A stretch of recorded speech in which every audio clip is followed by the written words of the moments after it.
Ok, alors le but de cette vidéo ou de ce podcast, en fonction de si vous êtes sur YouTube ou Spotify, c'est de vous partager les dessous de mon entreprise de formation qu'on a montée progressivement jusqu'à 700 000 euros de chiffre d'affaires en rythme annuel. Concrètement, je vais vous partager les stratégies, les offres, les systèmes, les process que vous devez comprendre, vous pouvez comprendre et pouvez réutiliser sur votre activité. Si vous commercialisez des produits éducatifs ou si c'est dans vos plans de faire ça un jour pour diversifier vos revenus d'entrepreneur. Et pourquoi est-ce que je fais ça maintenant? C'est parce que ça fait un peu plus de 18 mois que de mon côté, j'ai commencé à commercialiser mes premiers produits éducatifs. J'ai appris beaucoup de choses, j'ai fait beaucoup d'erreurs. Et cette vidéo-là, c'est ce que j'aurais aimé avoir il y a 18 mois quand j'ai commencé cette activité. Maintenant, je le fais aujourd'hui parce que je rentre dans un cycle où sur les prochains mois, je vais mettre en pause les produits que je commercialise directement pour me concentrer sur le développement de mon studio, mon agence d'acquisition et de vente qui accompagne les formateurs et les organismes de formation à développer, marketer, commercialiser, délivrer leurs produits éducatifs. Et donc mon but avec ce contenu, c'est de vous apporter le plus de valeur et de transparence possible pour que ça finisse par attirer des clients qui souhaitent qu'on s'occupe de tout pour eux. Donc c'est le fameux give away the secrets and sell the implementation avec un accent français. Donc, il va y avoir 4 grandes parties dans cette vidéo. On va se concentrer sur les 2 premières, qui sont les 4 piliers qu'il faut maîtriser pour réussir à développer une entreprise qui commercialise des produits éducatifs qui sont intéressants pour ses clients, mais aussi pour elle d'un point de vue économique. Le premier pilier, ça va être le modèle économique, justement, et j'y viens juste après, et là je vais vous montrer exactement ce que nous, on a construit notre produit, nos chiffres, etc. 2, le système d'acquisition, donc ça c'est comment est-ce que vous attirez des prospects intéressés par vos produits éducatifs. Et 3, la stratégie de vente qui va précéder ensuite les process de livraison. Donc la stratégie de vente, c'est la partie commerciale, tout ce qui va être setting, closing en langage infopreneurial que j'aime pas forcément, et les process de livraison, ça va être comment est-ce que vous concevez votre produit, vos matériels pédagogiques, l'approche de mentoring et de coaching si jamais vous en avez une, et puis les éléments communautaires. Donc pour aller directement dans la première partie que j'appelle modèle économique, je vais commencer par vous parler de la boîte que j'ai créée qui s'appelle Hyperfreelance. Vous pouvez retrouver le site sur hyperfreelance.co. Donc très concrètement, niveau chiffres, puisque c'est ce qui va vous intéresser pour savoir si je suis pertinent ou pas pour parler du sujet, cette année, en rythme annuel, on a réussi à dépasser les 700 000 euros de chiffre d'affaires. Qu'est-ce que ça signifie? Ça veut dire que sur le premier trimestre de l'année, on a facturé pour nos clients en termes comptables 150 000 euros. On a atteint ce que j'estime être un rythme stable de chiffre d'affaires de 60 000 euros mensuels, et ça représente du coup un rythme annuel qui se situe entre 650 et 750 000 euros de chiffre d'affaires. Par transparence, c'est pas ce qu'on a facturé sur l'année, sur les 12 derniers mois. On n'a pas facturé 700 000 euros sur les 12 derniers mois, puisque vous voyez bien qu'on est plutôt, on a facturé 150 000 sur le premier trimestre 2025. En revanche, on a un rythme de croissance annuelle qui fait à peu près x2 tous les trimestres ou tous les semestres. Donc si vous voulez recalculer combien on a facturé, normalement vous ne tomberez pas loin de ça. En termes de marge, on est à plus de 80%. On a une approche assez minimaliste qui permet d'avoir une structure de coût très faible malgré une grosse valeur des produits pour les clients, et j'en reparlerai juste après. On a accompagné près de 200 clients sur un format high ticket, et je vais définir ce terme après, et pas loin de 500, je pense, sur un format, sur l'ensemble des produits qu'on a commercialisés. Si vous voulez tout l'historique, vous pouvez me retrouver sur LinkedIn, et par souci de preuve, j'ai mis un screenshot de notre compte de résultats issu d'un notre logiciel comptable. Donc voilà, pour les gens qui sont curieux ou qui ne croiraient pas, voilà les informations, puis vous voulez aller voir le site ou tous les contenus qu'on a pu publier, vous les trouverez. Qu'est-ce qu'on commercialisait concrètement? Qu'est-ce qui nous a permis d'atteindre ces résultats? C'est un produit qui cumule 3 aspects. Un aspect formation, c'est-à-dire la théorie que nos clients doivent maîtriser pour obtenir des résultats. 2, du mentoring, c'est-à-dire des sessions live auxquelles nos clients peuvent assister pour récupérer du feedback sur le travail qu'ils sont en train de mettre en place. Et 3, du coaching, c'est-à-dire un suivi individualisé de leur progression. Et chez nous, il est ce que j'appelle semi-proactif, c'est-à-dire que on ne va pas prendre nos clients par la main au day-to-day. En revanche, on va régulièrement aller les solliciter pour obtenir du feedback et s'assurer qu'ils passent à l'action. Pourquoi est-ce que je le notifie? C'est parce que toutes ces subtilités-là, on va le voir juste après, peuvent varier en fonction de votre marché, de ce qui va être intéressant pour vous et vos clients. Donc, nos clients idéaux, il y en a 3 types. C'est des freelances avancés, c'est-à-dire qu'ils facturent entre 3 et 7 000 euros par mois et qui veulent débloquer leur business pour atteindre un palier supplémentaire. Le deuxième typologie, c'est des freelances qui sont déjà à plus de 100 000 euros, mais qui veulent craquer LinkedIn comme canal d'acquisition, c'est-à-dire attirer des prospects grâce à LinkedIn, parce qu'ils sont monoclients, ils n'ont pas de variété dans ce qu'ils font, ils vendent exclusivement du taux journalier moyen, du temps, et ils ont envie de pouvoir basculer sur un schéma où ils vont vendre plutôt des offres. Et pour vendre ces offres-là, il faut qu'ils arrivent à attirer leurs prospects en direct, et LinkedIn est un des meilleurs canaux pour faire, enfin, c'est le meilleur canal pour faire ça en freelance. Du coup, c'est ce qu'on leur apprend à ce profil-là. Et le troisième profil, c'est, on va dire, des freelances qui démarrent, qui sont ambitieux au niveau des résultats de chiffre d'affaires qu'ils ont envie d'atteindre et qui ont déjà des compétences solides dans leur métier. Donc nous, on va pas leur apprendre leur métier. En revanche, on va leur apprendre à attirer des prospects, à construire leurs propositions commerciales, leurs offres, à bien vendre et ensuite à bien gérer leurs projets pour que les clients soient satisfaits. Mais on va pas leur apprendre directement la compétence qu'ils vont exercer. Donc c'est pour ça que notre profil de client idéal a plutôt déjà des compétences sur ce programme, que je vous rappelle, on a mis en pause pour l'instant pour se concentrer sur le développement de l'agence. Donc la question clé à laquelle on va répondre dans la suite de cette partie sur le modèle économique, c'est comment est-ce qu'on a fait pour trouver le bon modèle pour nous, après 4 types de produits lancés et des dizaines de tests sur le marketing et la vente. Parce que ce que je vous décris là, ce qu'on vend, c'est ce qui nous a permis d'atteindre les chiffres que je vous ai donnés en introduction, mais on n'a pas toujours fait ça. J'ai lancé 4 produits au total, éducatifs. À chaque fois, ça a plutôt bien fonctionné, mais c'est ce schéma-là qui nous a permis d'atteindre un chiffre d'affaires stabilisé et un rythme annuel qui fonctionne tout en ayant une marge intéressante. Et du coup, le but, c'est de vous partager quels sont les produits qu'on a testés, dans quel cas est-ce que je pense que c'est... Dans quel cas c'est utile, dans quel cas c'est pas utile, et comment est-ce que vous, de votre côté, vous pouvez identifier le bon fonctionnement au travers des expériences qu'on a eues. Donc, moi je définis qu'il y a 3 catégories de produits d'éducation. D'ailleurs, c'est pas moi qui définis, il y a plein de contenus là-dessus qui en parlent en ces termes, mais disons que sur ces termes-là, j'ai une définition qui m'est propre. Donc le premier type de produit, ça va être les produits low ticket. Donc vous avez compris, c'est ce que nous, on ne fait plus, on est plutôt sur du high ticket, et j'y reviendrai juste après.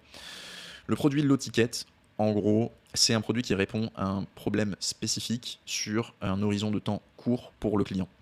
C'est-à-dire que le prix ne va et de cette manière-là, le prix ne va pas être un filtre à l'achat. En gros, on va le facturer entre 500 et 300 euros selon le secteur, et par conséquent, on va pouvoir le vendre par email via une page de vente ou en webinar. Je vous ai mis des exemples. Un produit que moi j'ai testé, c'était une formation qui s'appelait Trouver des missions en freelance, que j'ai commercialisé via Hyperfreelance, où en fait c'était une formation très simple, pas de communauté, juste de l'accès à de la vidéo et du contenu, où je donnais 4 grandes catégories de tactiques pour aller générer des prospects quand on était freelance. Et j'ai commencé par le facturer à 100 euros pour progressivement monter jusqu'à 300 euros au fur et à mesure que j'avais de plus en plus de preuves sociales et que j'ai rajouté quelques mises à jour. Un deuxième exemple, c'est Emmanuel Bismuth, que je connais un petit peu, donc je lui fais une dédicace, qui a un produit qui s'appelle Profil Gagnant. Et il me semble que c'est une formation qui est très simple, dans laquelle il vous explique comment optimiser votre profil LinkedIn ou votre profil Mail si vous êtes freelance, ce qui vous permet de recevoir des demandes. Et c'est globalement pas très cher. Je crois que d'ailleurs on peut acheter les 2 produits de manière séparée, et c'est à moins de 100 euros. Un troisième produit que j'ai acheté récemment personnellement pour vous donner une illustration B2C et qui sort du schéma freelancing, enfin de la cible freelance, c'est un produit qui s'appelle Prépa Trail. C'est une formation qui a été créée par Rémi Rivet et qui explique comment créer un programme de préparation au trail en fonction de son profil d'athlète. Je crois que c'est autour de 200 euros, ce qui vous montre en fait le problème ou l'objectif très clair qu'on va réussir à atteindre avec un produit packagé et qui va être facile à consommer, qui du coup n'est pas très coûteux à produire et qui nous permet de proposer un prix qui ne va pas être un élément trop filtrant ou un obstacle trop important à l'achat. Pourquoi est-ce qu'on arrive à faire ça ? C'est parce qu'en fait on n'a pas de coût marginal à la livraison du produit, c'est assez logique, on ne va pas mettre de communauté, on ne va pas mettre de mentoring, etc. à ces niveaux de prix, sinon on ne serait pas rentable, donc souvent en fait on ne le considère même pas, et du coup ça permet de sortir un produit qui est pas cher. Le gros problème de ce type de produit qu'on a fait, donc moi j'avais lancé Trouver des formations en freelance, c'était vraiment à la fin 2023, la première fois que j'ai lancé, c'était mon premier produit éducatif, et en fait ce que je me disais naïvement, c'était que j'allais créer une formation, qu'ensuite j'allais pouvoir commercialiser sur du long terme, et que du coup j'allais, en plus de mon revenu de freelance, avoir des achats de cette formation qui complétaient le chiffre d'affaires que j'arrivais à générer par ailleurs avec ma prestation de service. Et c'était une bonne hypothèse, mais ça ne se traduit pas dans la réalité. Ce qui se passe, et ce que toutes les personnes qui font du produit low ticket constatent, c'est qu'en fait 80 voire 90% des ventes se font au moment de votre lancement. Donc c'est des produits qui sont voués à périmer automatiquement, puisque une fois qu'ils ont été lancés, plus personne ne les achète. Je ne vais pas forcément rentrer dans les détails de pourquoi est-ce qu'il n'y a plus personne qui les achète, etc. De manière très simple, il faut retenir que quelqu'un qui va, comme c'est un problème simple ou un problème très spécifique que vous voulez résoudre, 90% des gens qui ont ce problème maintenant vont l'acheter maintenant, les autres ne vont pas l'acheter et du coup ils l'achèteront probablement jamais. Et ensuite, le marché des gens qui vont avoir ce problème va être relativement restreint. Donc à moins d'avoir une énorme audience et d'avoir énormément de personnes qui peuvent acheter en continu votre produit, plus personne ne le prendra. Il y a des exemples, enfin du coup des contre-exemples aux États-Unis de personnes qui ont des énormes audiences, qui arrivent à très bien vivre avec des petits produits. L'exemple numéro 1, c'est Justin Welch. Lui, il vend une formation LinkedIn, je crois qu'elle est autour de 100-150 euros. Mais en fait, comme il se fait découvrir tous les mois par plus de 20-30 000 nouvelles personnes qui sont intéressées par LinkedIn, il arrive à convertir quelques pourcentages de ces personnes-là en nouveaux clients tous les mois. Mais c'est extrêmement rare et c'est uniquement permis par le fait que, comme il est en anglais, comme c'est la star numéro 1 de son marché, il arrive à vendre en continu son produit à ce prix-là. En France, c'est quasiment impossible de le faire. Et du coup, c'est ce que je vous ai mis là. En fait, il vous faut un fort volume de clients si vous voulez réussir à générer un chiffre d'affaires significatif. Donc là, j'avais prévu de vous faire une petite parenthèse en fait ici pour comprendre dès maintenant ce concept quand on essaie de vivre en commercialisant des produits éducatifs. C'est que, le concept à comprendre, c'est que l'augmentation du volume de vente ne compensera jamais un prix plus faible. Donc c'est un schéma, je ne sais pas s'il est facile à lire, mais que je vais vous introduire. En gros, sur cet axe-là, vous avez le prix du produit que vous commercialisez. Donc ici, on part du principe que vous vendez un produit à 300 euros, ici à 1000 euros et ici à 5000. Et ici, de manière illustrative, donc en axe vertical, on a le nombre de ventes que vous pouvez estimer faire. Donc ici 300 ventes, ici 200 ventes et ici 100 ventes. Et donc la courbe, elle représente l'intersection entre si j'ai un produit à 300 euros, combien de ventes je vais générer, 200, et du coup, à audience égale, à capacité marketing ou de distribution égale, si j'avais un produit à 1000 euros, combien de ventes je pourrais estimer faire. Donc c'est du doigt mouillé, hein. C'est-à-dire que je pars des benchmarks que j'ai eus sur mon audience, des personnes avec que j'ai rencontrées, dans les différents accompagnements, mastermind, etc. dans lesquels j'ai investi. En gros, les grands ordres de grandeur, ça sera différent pour vous, ça sera différent pour plein de personnes, mais ils sont représentés sur ce schéma. C'est-à-dire que si vous faites 60 000 euros sur un lancement grâce à un produit qui coûte 300 euros, probablement que vous auriez pu faire 150 000, 300, 400 000 sur des produits plus high ticket. Parce que c'est pas parce que vous avez un produit plus faible que vous générez de manière équivalente plus de ventes.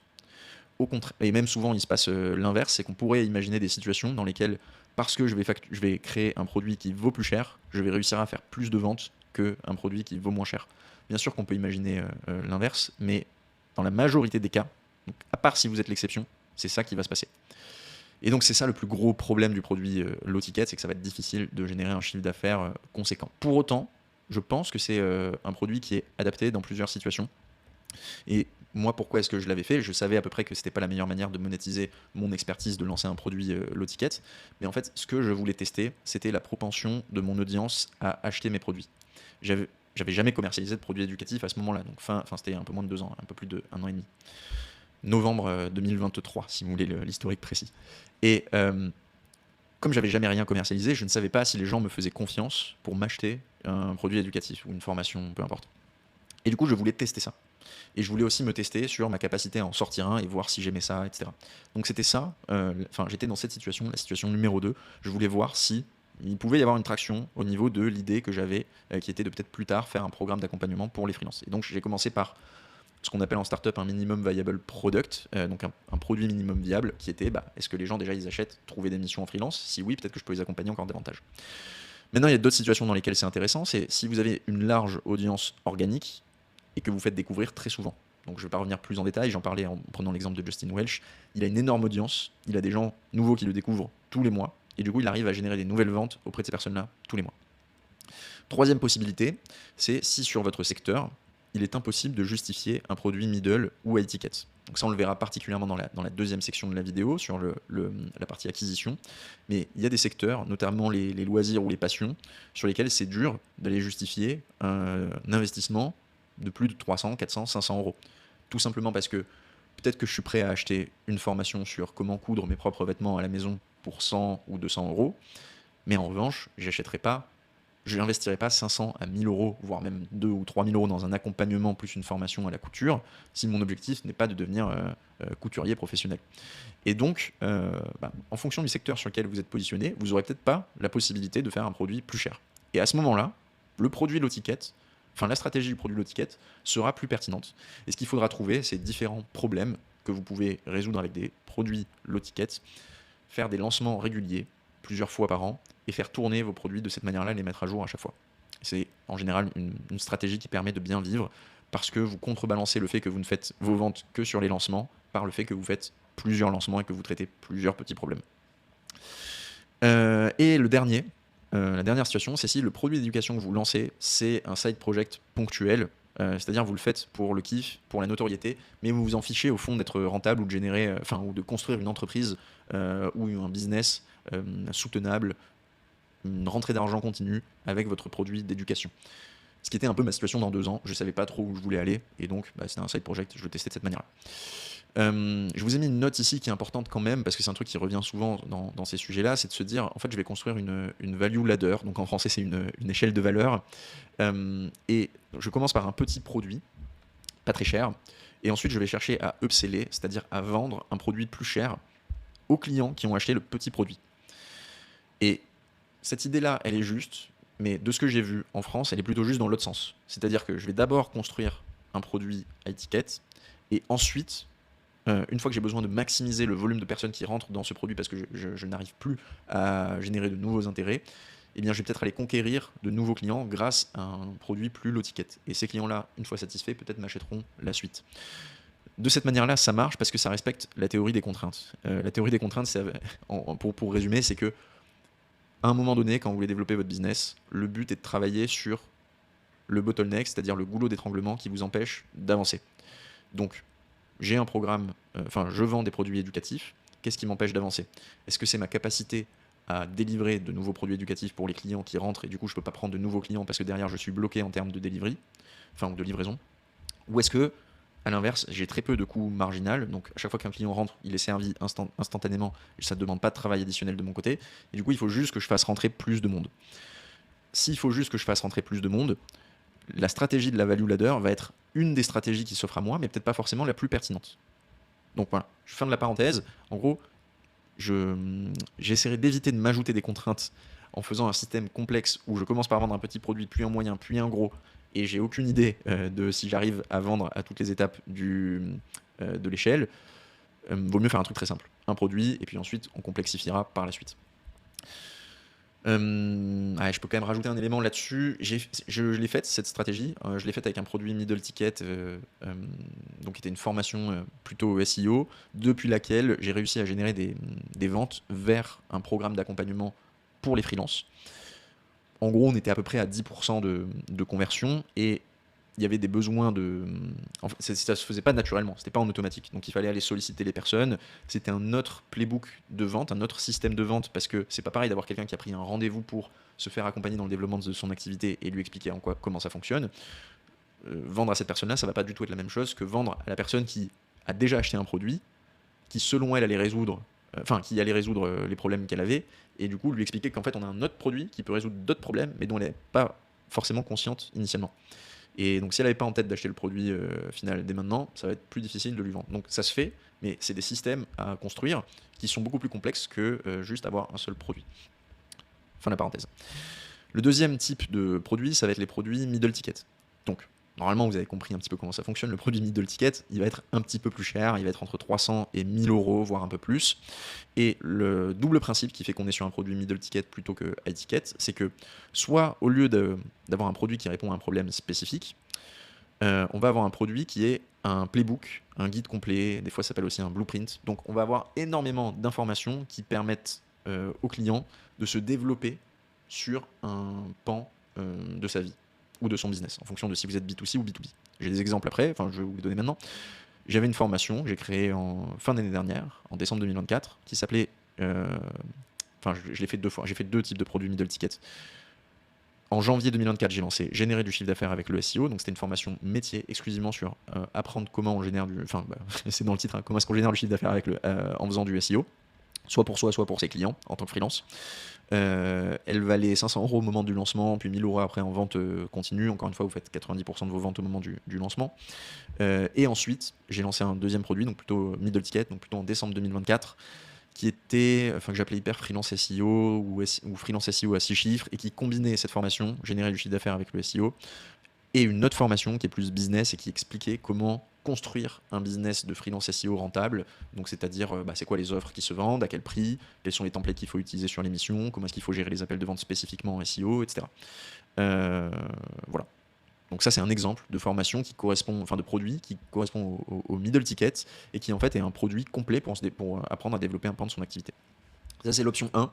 L'option 2, c'est de garder le problème spécifique qu'on vient de résoudre et d'y ajouter des services, type bootcamp. Donc, le but, c'est de maximiser les chances de passage à l'action et donc de résultats de vos clients sur ce problème spécifique. Je reprends ici les exemples. Ah mais non, mais je les avais donnés en bas. Imaginons ici une formation B2C qui fait écho à ce qu'on avait vu là, Prépa Trail. Cette formation B2C, ça pourrait être comment appliquer la science de l'entraînement pour ses athlètes en tant que coach en trail. Et donc là, on passe sur un format guide complet. Une autre option, où on serait plutôt en format bootcamp, c'est par exemple Emmanuel Bismuth. Il garde la même formation que celle qu'il commercialise sur Profil Gagnant, mais il y ajoute du service, c'est-à-dire des sessions live et une session de coaching one-one avec lui, et du coup le prix augmente, parce qu'il y a adossé des services. On pourrait, moi, une de mes idées peut-être il y a quelques mois là-dessus, c'était que en fait les gens ne voulaient acheter que la formation et ils s'en foutent du service, et le service c'est juste une manière de gonfler artificiellement les prix. Et je sais que ça va peut-être représenter une partie d'entre vous qui se disent ça, mais en pratique, dans le milieu des produits éducatifs, il y a quand même, le persona acheteur majoritaire vient chercher l'aide au passage à l'action. Et du coup, il faut apprendre à fournir ça. Même quand vous faites une formation très simple, il faut qu'elle soit orientée passage à l'action. Donc même si vous n'allez pas adosser des services, le fait que les personnes achètent une formation versus ne l'achètent pas et préfèrent se former gratuitement en ligne, c'est est-ce que vous avez mâché le travail pour que ce soit facile de passer à l'action par la suite. Et donc adosser du service pour résoudre un problème très spécifique à sa formation initiale, c'est une manière d'augmenter le prix, de justifier un prix plus élevé par une valeur plus élevée, et donc de passer d'un pricing peut-être de 150 à 200 euros vers un pricing à 500, 600, 700 euros. Donc là, ça va être, quand on adosse du service, ça va être très simple, ça va être assez court pour que le coût marginal ne soit pas trop élevé, sinon on ne serait pas rentable. Les avantages, c'est que c'est un format éducatif qui permet de se faire plaisir. Qu'est-ce que je veux dire par se faire plaisir? C'est que quand vous résolvez un problème spécifique par une petite formation, ça va très vite à faire. Donc sur le premier, c'est cool, mais quand vous les enchaînez, en tout cas c'est mon point de vue, c'est pas très amusant parce que vous avez toujours l'impression de tout recommencer à zéro et de jamais pouvoir vraiment rentrer dans les détails. En fait, la formation que vous commercialisez, dans 6 mois, elle est périmée parce qu'elle est tellement restreinte dans son champ d'action pour que ce soit rentable pour vous de la déployer que d'ici quelques mois, des personnes vont partager les mêmes informations gratuitement. Donc moi, c'est pas quelque chose qui m'amusait sur du long terme. Bien sûr que ça vaut le coup de payer pour accéder à une information plus tôt que les autres, parce qu'elle n'est pas encore disponible à ce moment-là. C'est l'accès au secret, on va dire. Mais c'est pas... On construit pas un truc solide sur du long terme. C'est pour ça que c'était pas une stratégie qui me plaisait. En revanche, quand on construit une formation plus complète, et bien là, on peut vraiment rentrer dans le vif du sujet et en profondeur proposer des templates ultra détaillés, prendre du recul au niveau macro, penser sa formation, construire des modules ultra qualitatifs, ultra structurés, etc. Parce que le prix auquel on la vend nous permet d'être rentable et donc de fournir ces efforts-là. Et le corollaire, c'est que si vous ne faites pas que vendre des produits éducatifs, que vous avez une activité de service par ailleurs, ça va vous permettre d'asseoir votre crédibilité. Quand j'étais freelance SEO, le fait d'avoir une formation SEO extrêmement qualitative renforçait ma crédibilité du côté de mes clients. Et mes clients B2B s'en foutaient, ils voulaient pas acheter la formation, ils voulaient que j'exécute pour eux. C'est mes clients plutôt prosumeurs, c'est-à-dire les autres freelance SEO qui achetaient cette formation. Et le deuxième avantage, c'est qu'il y a peu de maintenance en dehors des mises à jour que vous devrez faire. En gros, ça va plutôt périmer tous les 9 à 12 mois. Il faudra la mettre à jour, rajouter des nouveaux modules, etc. En dehors de ça, il n'y a pas trop de maintenance à mettre en place, notamment par rapport au high ticket, même quand vous faites des bootcamps. C'est-à-dire qu'un bootcamp, il va durer 2, 3, 4 semaines, 6 semaines pour les plus longs quand c'est du middle ticket. Et donc, en fait, un taux de rotation qui est élevé. Donc, vous délivrez vite et puis ensuite, c'est terminé, mais vous n'êtes pas sur du long terme avec des personnes et du coup, c'est plus facile à maintenir. Il y a plein d'exceptions. Donc, le fait de faire rentrer de nouvelles personnes constamment, si vous faites des lancements tous les mois, ça va apporter de la complexité opérationnelle. Donc, voilà, cet avantage-là, il faut le pondérer quand même au cas par cas. Le problème, c'est évident, ça demande un temps plus élevé de production. Je vous ai mis le produit, il périme en 12 à 18 mois. C'est-à-dire que le monde va tellement vite que si vous faites une formation complète sur un sujet, en gros, qu'est-ce qui fait que dans 12 mois, je ne peux pas trouver la même info sur ChatGPT ou autre? Probablement pas grand-chose. Et donc du coup, il faut continuer de réussir à découvrir le secteur pour avoir de l'avance et mettre à jour sa formation avec les nouvelles disciplines. Donc ça, il faut vraiment l'avoir en tête, que c'est pas je crée une formation et puis derrière c'est fini, je peux la vendre pendant 5 ans. Si vous la vendez déjà pendant 12 mois, vous verrez qu'il faut faire une première mise à jour. Et le max tenable, selon moi, pour prendre en compte des exceptions et d'autres secteurs, ça va être 18 mois. Ensuite, le produit contient une valeur importante, mais le prix devient un frein. Donc vous avez augmenté le prix. Donc même si c'est incroyable l'information que vous partagez derrière, tout le monde ne peut pas l'acheter à ce prix-là. Et la conséquence, c'est que c'est rarement la manière optimale de distribuer autant de savoir si on veut aligner les intérêts, c'est-à-dire le passage à l'action des élèves et le chiffre d'affaires du formateur. Qu'est-ce que je veux dire par là?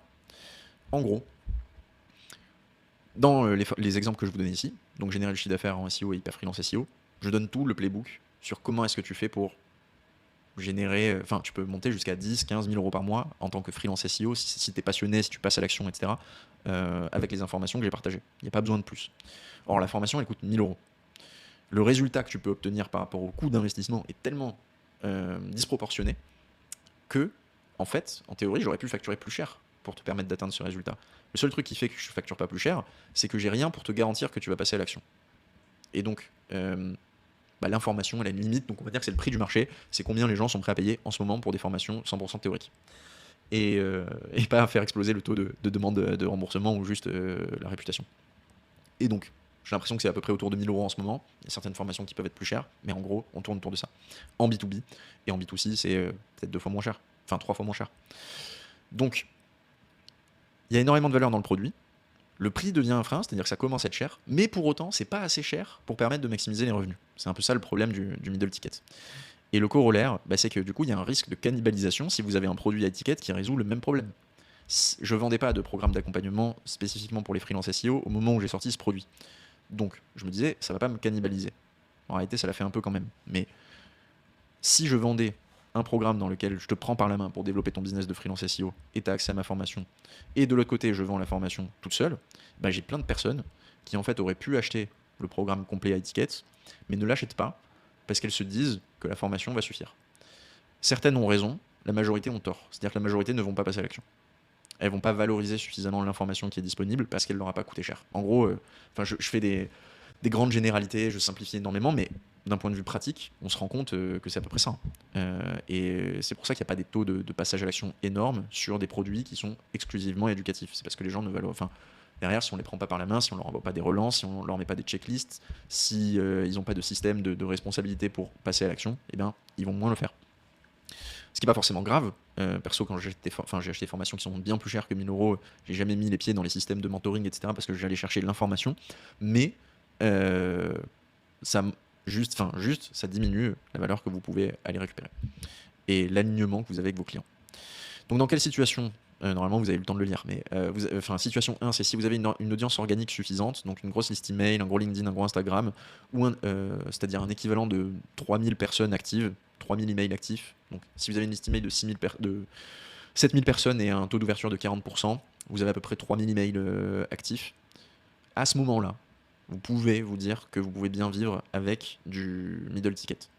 Mais gardez en tête que quand vous pouvez vendre un produit middle ticket, vous pouvez toujours construire un produit à étiquette qui sera plus efficace, à la fois pour vos clients et pour vous d'un point de vue chiffre d'affaires.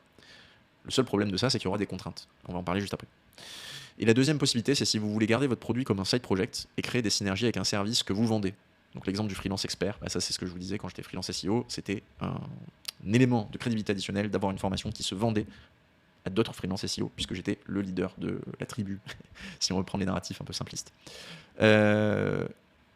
Et donc en gros, si vous êtes dans cette situation-là, vous n'êtes pas prêt à subir les contraintes que ça impose de délivrer un produit à étiquette qui fonctionne. Et du coup, on va parler des produits à étiquette plus dans le détail, qui est ce que le modèle que nous on a déployé sur Hyper Freelance et qui nous a permis d'atteindre les chiffres en introduction. Et ensuite, je passe au système d'acquisition. Donc, les produits à étiquette. Le principe, bien sûr, c'est que vous facturez plus cher, c'est dans le titre. Donc en gros, un produit à étiquette, on va dire que c'est à partir de 1 000 euros en B2C et 5 000 euros en B2B. Pour moi, ça commence surtout à 2 000 euros en B2C. Parce qu'avant, vous êtes dans un entre-deux. Entre 1 000 et 2 000 euros, vous êtes un peu entre le high ticket et le middle ticket. C'est un peu bizarre, je ne vais pas m'étendre là-dessus, mais voilà, sauf exception, je dirais que c'est pas forcément le price point sur lequel il faut aller se positionner. Et entre les deux, on va dire que vous êtes sur une cible prosumer. Donc nous, c'est un peu ce qu'on avait. Les freelances, pour moi, c'est une cible prosumer. C'est-à-dire que c'est un individu, donc B2C, mais qui en réalité investit pour son business. Donc B2B. Donc c'est prosumer. Un pur B2B, ça serait juste quelqu'un qui a une entreprise. Donc des employés, ou en tout cas des prestataires, etc. Un freelance, il est tout seul. C'est pour ça que je le mets en prosumer. Donc ça, c'est au niveau des price points. Le principe, c'est que pour vendre à ce prix-là, ce que vous faites, c'est que vous ne vendez pas juste une formation. Vous vendez un produit éducatif complet. Donc ça, c'était ce qu'on vous recouvrait sous le terme de playbook, blueprint, guide complet dans le middle ticket. Ça, vous le combinez avec du mentoring, un système de responsabilité ou d'accountability, l'accès à votre recherche et développement, ce que vous mettez en place de votre côté, et ou du coaching sur une période qui va de 1 à 12 mois. Mais souvent, en fait, on est plutôt. Enfin, la majorité, là, en ce moment, des programmes sont plutôt autour de 3 mois, j'ai l'impression, en étiquette. Nous, on avait fait le choix de faire 6 mois. C'est plus coûteux en termes de suivi, mais ça apporte plus de résultats. Et il y en a certains qui vont jusqu'à 12 mois. Pourquoi est-ce que nous, on n'avait pas fait le choix de faire 12 mois? C'est qu'en fait, au bout de 6 mois, la majorité des gens ont obtenu ce qu'ils cherchaient. Donc, les produits qui se vendent sur 12 mois, il y en a. C'est des trucs en mode. Il y a Charlie Morgan à l'international et en France il y a un peu des copycats, des personnes qui font exactement la même chose. Et là c'est un accompagnement de 12 mois. En fait ce qu'ils font c'est qu'ils viennent juste inflater le prix du produit. Donc au lieu de vous le vendre à 5 000 euros, ils vous le vendent à 10 000. Et le fait de pouvoir vous dire je vais vous accompagner sur 12 mois, c'est un argument pour justifier ce prix plus élevé. Dans mon approche, en tout cas celle qu'on a eue avec Hyper Freelance, c'était de se dire qu'est-ce qu'on vend comme promesse minimum viable, et j'y reviens juste après là-dessus. Et du coup, c'est quoi le temps minimal pour l'atteindre? Le temps minimal, c'était 3 mois. C'est quoi le temps maximal? Et le temps maximal, c'était 6 mois. Et une fois qu'on a fait ça, les gens peuvent rester. À ce moment-là, ils repayeront s'ils veulent rester. Ce qui nous permet d'être alignés avec eux dans le fait qu'on veut générer des résultats rapidement, quand même, pas au bout d'un an. Donc c'était ça la réflexion que vous pouvez garder en tête pour votre produit. C'est aussi un élément différenciant. Bon, j'en reparle après, donc je fais une boucle peut-être un peu longue là-dessus, mais sur notre marché, tout le monde faisait 3 mois. Et du coup, en faisant 6 mois, et 3 mois, je savais que c'était pas suffisant si on voulait vraiment avoir des résultats transformatifs. Du coup, on a eu l'hypothèse de dire que c'était en 6 mois, que si jamais on arrivait à avoir les résultats plus tôt, on ferait plus court. On a plein de gens qui ont des résultats plus vite, mais en fait, si on arrêtait au bout de 3 mois, on lâchait plus de la moitié des gens sans résultats transformatifs. Et c'est pour ça qu'on a fait 6 mois. En revanche, à 6 mois, on était à 90% de résultats transformatifs. Et du coup, c'est pour ça qu'on n'a pas continué. Puisque une fois qu'on a fait la transfo, on s'arrête là. Et ensuite, on est une entreprise, il faut payer si vous voulez rester. Donc c'est ça le principe au niveau de la durée du coaching. Un élément que je peux vous ajouter aussi, c'est, là il y a plein de termes. Qu'est-ce qui est recoupé par ces termes? Le mentoring, c'est quand une personne a déjà atteint les résultats que vous voulez atteindre et que cette personne, vous la payez pour vous dire ce qu'elle ferait à votre place. Dans le programme Hyper Freelance, dans le produit qu'on avait, les freelances avaient accès à des lives toutes les semaines dans lesquels je suis. Et ce sont des sessions de mentoring, c'est-à-dire qu'ils m'expliquent leurs problématiques et je leur dis des informations que j'ai, voilà les actions que je ferai dans ta situation. Et ils me payent pour ça. En tout cas, c'est la valeur qu'ils viennent chercher. Ça, c'est du mentoring. Le coaching, c'est pas la même chose. Le coaching, il peut être délivré par une personne qui ne connaît pas le secteur et qui peut pas vous dire si ce que vous faites, c'est ce qu'elle ferait à votre place ou pas. Elle peut, en fait, vous ne la payez pas pour l'information, vous la payez pour être votre guide. Donc une approche de coaching, c'est de dire, ok, explique-moi ton problème. Ok, maintenant qu'on a bien défini ton problème, c'est quoi les solutions que tu envisages? Ok, il y a ces solutions-là. Cette solution, tu es sûr qu'elle est efficace? Moi, ça me semble un peu bizarre. Ça me semble pas très logique de ce que tu m'expliques. Ah oui, c'est vrai que tu as raison, c'est pas très logique. Du coup, c'est peut-être plus ça la solution que je pourrais faire. Ok, là, ça me semble un peu plus pertinent. Bon, et maintenant, du coup, tu vas faire quoi? Quelle solution tu choisis? La personne choisit la solution. Et après, tu dis, comment est-ce que tu vas savoir que ça fonctionne ou pas pour toi? Avec quoi tu reviens vers moi pour qu'on puisse prendre une décision après sur la suite des opérations dans ton cas? Et là, la personne se fixe l'objectif ou la métrique qu'elle veut atteindre et doit revenir vers le coach. Si elle ne revient pas vers le coach va la voir en disant comment est-ce que ça a avancé. Et c'est ça la grosse différence entre le mentor et le coach. En gros, le mentor, c'est plus, on pourrait dire que c'est plus transactionnel. C'est voilà mon problème, qu'est-ce que tu fais à ma place? À ta place, tu fais ça. T'as plus qu'à le faire.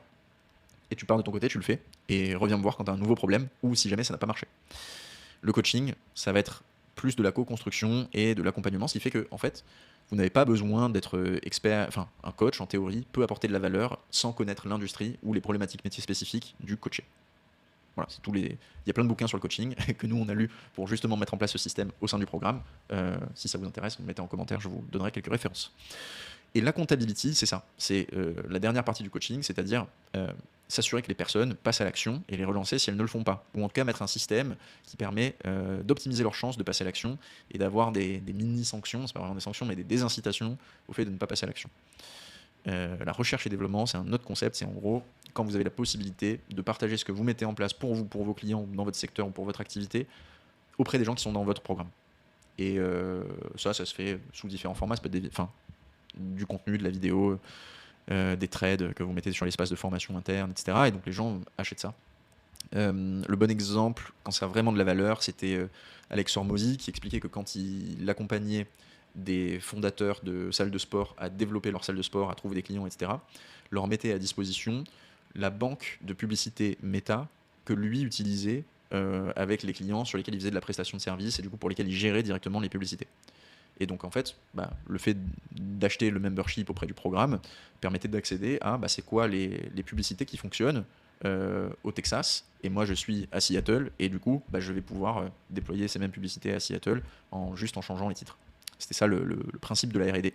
C'est pas toujours possible, mais c'est intéressant de l'avoir en tête. Nous, dans notre cas, c'était tout ce qui était template de propositions commerciales, des débriefs de deal, des trucs comme ça. C'était pas l'élément numéro 1 de valeur, même si c'était intéressant. Et donc là, je vais passer très rapidement. J'avais prévu de faire une parenthèse, mais on parle déjà beaucoup. Donc, on met également les masterminds dans ce type de produit. Donc, les masterminds, ça va être moins éducatif, plus communautaire, mais le principe est le même, c'est-à-dire que vous vendez quelque chose de plus cher parce qu'il y a beaucoup de valeur dedans. Les preuves sociales de passage à l'action deviennent essentielles sur ce type de produit, puisque au-delà de l'information, du produit éducatif, c'est le passage à l'action qui permet de justifier un prix plus élevé. Donc les exemples. Donc là je vous ai mis des exemples du coup de produits à étiquette, donc je vous en ai déjà beaucoup parlé. Le programme Hyper Freelance, qui était en gros le playbook complet pour créer une activité de freelance jusqu'à 150 000 € de chiffre d'affaires annuel, qui regroupait 6 mois de mentoring, de coaching et d'accountability. Ce qui est important de distinguer, c'est que nous, on ne vend pas le fait d'aller chercher 150 000 € par an, et c'est un truc sur lequel il faut être super clair dans vos process de vente et dans votre marketing, etc. Parce que dès que ça fait trop vendeur de rêve, les prospects que vous attirez sont des prospects qui viennent chercher ce résultat démesuré et qui vont être extrêmement difficiles à satisfaire. Donc attention, en gros, c'est pas parce que j'ai un playbook qui te permet d'aller jusqu'à 150 000 que tu vas atteindre 150 000 en 6 mois.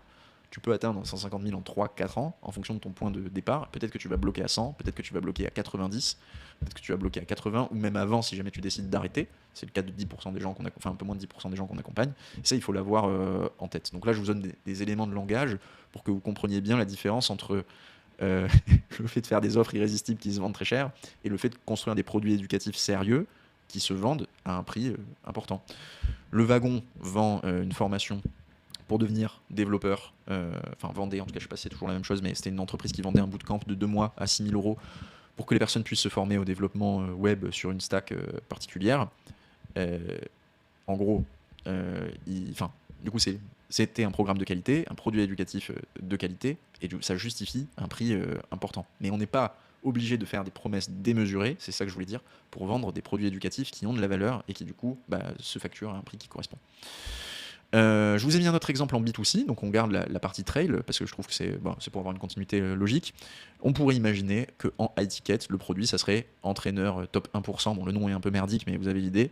Vous allez apprendre à déployer les meilleures méthodes de coaching en sport d'endurance pour accompagner des sportifs de haut niveau tout en étant rentable en tant que coach. Donc en gros, ça serait un programme à double niveau. Un niveau sur les compétences du métier. Comment est-ce que tu fais des programmes d'entraînement, comment est-ce que tu appliques les meilleures méthodes d'entraînement des sports d'endurance, les choses qui sont à la pointe de la science et de ce qu'on connaît aujourd'hui, et comment est-ce que ça tu l'utilises avec des sportifs de haut niveau tout en arrivant à construire un business qui reste rentable pour toi. Et pas juste la partie théorique, mais ensuite sur le business, je te laisse tout seul et je t'explique pas comment tu fais pour vendre, comment tu fais pour attirer tes clients, etc. Ça sera un produit qu'on pourrait imaginer vendre à 3 à 4 000 €, peut-être même plus, en fonction du temps d'accompagnement et du temps nécessaire pour obtenir les résultats. Les avantages, du coup, normalement vous avez compris, mais passage à l'action maximisé côté élève, c'est-à-dire que tu n'es pas nécessairement pris par la main, il faut faire attention avec ces termes qui vont vous attirer les pires prospects possibles, c'est-à-dire ceux qui veulent rejeter la responsabilité et le passage à l'action sur vous. Ça, vous n'avez pas forcément envie de l'avoir. D'un autre côté, vous avez quand même envie de maximiser le passage à l'action de vos élèves. Donc c'est un équilibre qui n'est pas toujours facile à trouver.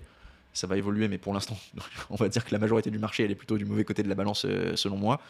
Mais voilà, prenez en compte que d'un côté, vous voulez maximiser, enfin, faire en sorte que les élèves se disent qu'ils ont un passage à l'action qui est facilité, maximiser un cadre qui leur permet de maximiser leurs résultats, mais que vous n'allez pas faire le job à leur place. Et que c'est pas vous qui travaillez, mais eux. Voilà. Comme à l'école, hein, si tu révises pas, tu as des mauvaises notes. Bah, c'est pareil. Et le deuxième avantage, c'est que le chiffre d'affaires est optimisé côté entreprise. Et voilà, pourquoi est-ce que le chiffre d'affaires est optimisé côté entreprise? Le principe, c'est ça, c'est que c'est peut-être contre-intuitif pour certaines personnes, mais un produit plus cher ne se vend pas beaucoup moins en volume de vente qu'un produit pas cher. Je veux pas dire de bêtises, en tout cas à un moment c'était le cas. L'iPhone, c'était le smartphone le plus vendu, mais c'est aussi le plus cher. Je sais pas si c'est toujours le cas. Il y a peut-être il y avait les Samsung Galaxy à un moment, je n'ai pas trop suivi ce marché, mais je sais que pendant un long moment, c'était à la fois le produit le plus cher et à la fois le produit le plus vendu. Et les smartphones les moins chers se vendaient moins. Ben, l'analogie, on va dire qu'elle est pas si mauvaise que ça pour les produits éducatifs. C'est pas parce que vous êtes pas cher que les gens vous achètent, voire parfois le contraire. En pratique, si vous n'êtes pas cher, vous faites un peu plus de ventes, mais ce un peu plus de ventes ne compense pas le fait que vous soyez beaucoup moins cher. Et vous êtes beaucoup moins cher parce que vous ne facilitez pas le passage à l'action sur un sujet holistique. Le problème qui se pose, enfin les problèmes qui se posent une fois qu'on a dit ça, c'est que il faut construire des process pour assurer la livraison de la promesse. Et surtout de la promesse minimum viable. Donc on va voir ce que c'est la promesse minimum viable juste après, mais en gros c'est à partir de quel moment 90% de vos clients sont satisfaits. Qu'est-ce qu'il faut faire, à quoi votre produit correspond et quels sont les résultats de vos clients quand ils sont à 90% satisfaits. Ça c'est mon approche. Il y a d'autres approches qui vous disent qui sont un peu plus agressives et qui sont en mode c'est quoi vraiment le minimum qu'on peut faire pour que tout le monde ne demande pas un remboursement.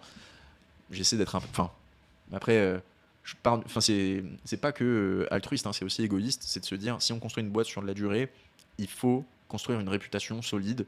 Il faut qu'on ait des clients qui nous ramènent d'autres clients. Et donc, il faut pas n'avoir que des clients qui sont suffisamment satisfaits pour ne pas faire de la mauvaise pub. On va dire ça comme ça. Deuxième problème, il faut soigner le packaging. En gros, je vais vous parler de la promesse minimum viable que nous on avait juste après, mais c'est pas qu'une notion de résultat, c'est que quand les gens payent cher, ils ont aussi envie d'avoir quelque chose de stylé. Quand vous achetez un iPhone, pour continuer sur cette analogie, vous le payez plus de 1000 balles maintenant, vous êtes content que ce soit beau quand vous ouvrez la boîte et qu'on vous ait pas pris pour des cons. Si je vous envoie l'iPhone dans une chaussette, vous avez un peu plus le seum. C'est la même chose pour le produit d'éducation.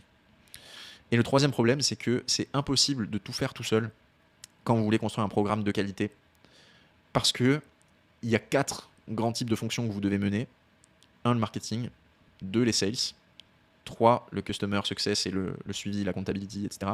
Et 4, la finance et les opérations et l'administratif. Si vous faites ça, vous êtes bloqué. Enfin, en fait, soit vous êtes limité en termes de croissance, soit vous explosez, vous finissez en burn-out au bout d'un an, voire moins. Donc vous avez besoin soit de recruter, soit de trouver des partenaires avec lesquels travailler. Et donc il faut construire ça. Et du coup, il faut contrôler la marge. C'est un problème qui se règle. Je vous ai montré, on est à plus de 80% de marge. Mais ça, il faut le construire. C'est pas grave de faire la marge. Apple, c'est ultra rentable. Ils font une marge énorme. Parce que on achète une R&D tellement en avance sur le reste qu'on paye un premium en tant que client pour avoir accès à cette recherche, à ce développement, au fait qu'il y a une meilleure UX, etc. Bon, après, certains diront que c'est que du marketing, ça, je vous laisse juger.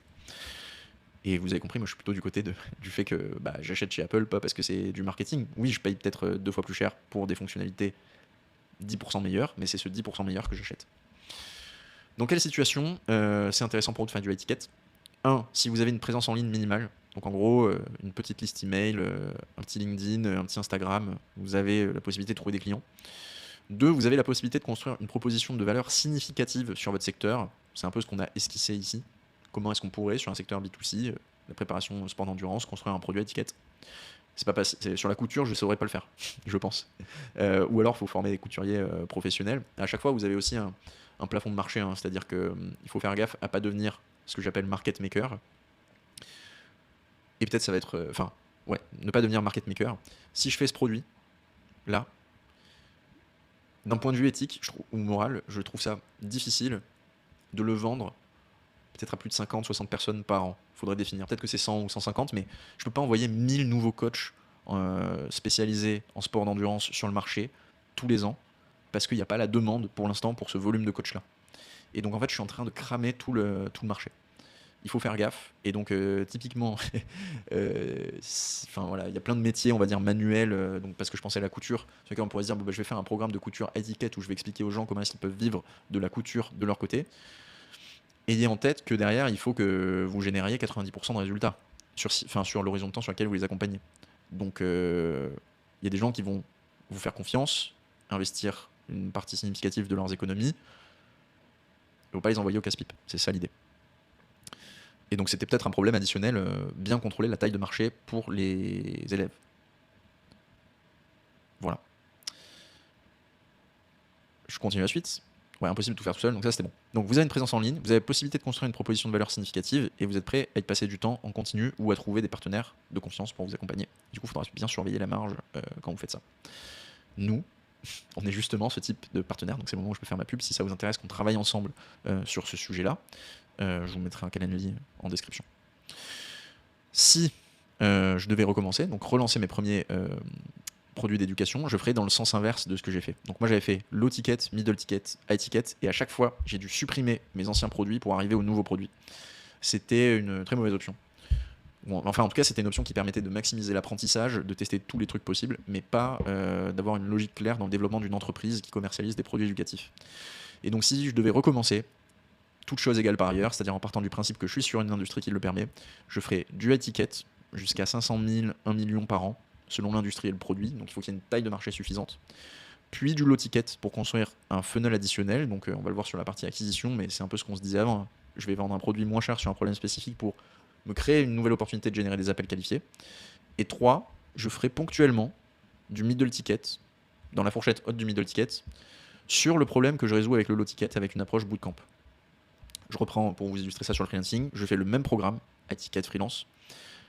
J'ajoute une formation plus spécifique que ce que j'avais fait. Trouver des missions en freelance, c'était peut-être un peu trop large, j'aurais trop de cannibalisation, mais je ferai un truc du style